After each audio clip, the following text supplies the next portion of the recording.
Hi, my name is Nill. I'm with Nill Building Solutions. I'm here today to demonstrate the old way to attach the concrete versus the Nill way. We start both applications by pre-drilling into the concrete.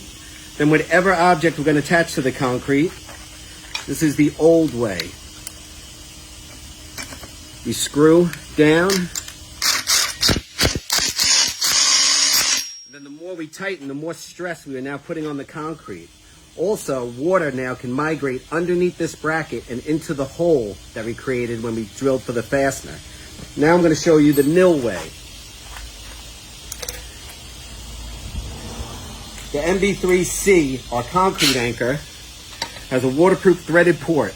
It comes in all sizes. We have a cork groove, or we use a gasket.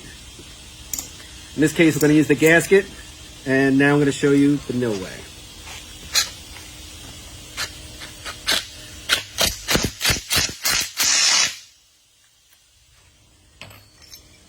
Now, whatever object we're attaching to the concrete, we are attaching to a waterproof threaded port. So there is no water migrating into the concrete. And the more we tighten down, the more we are pushing on our flange.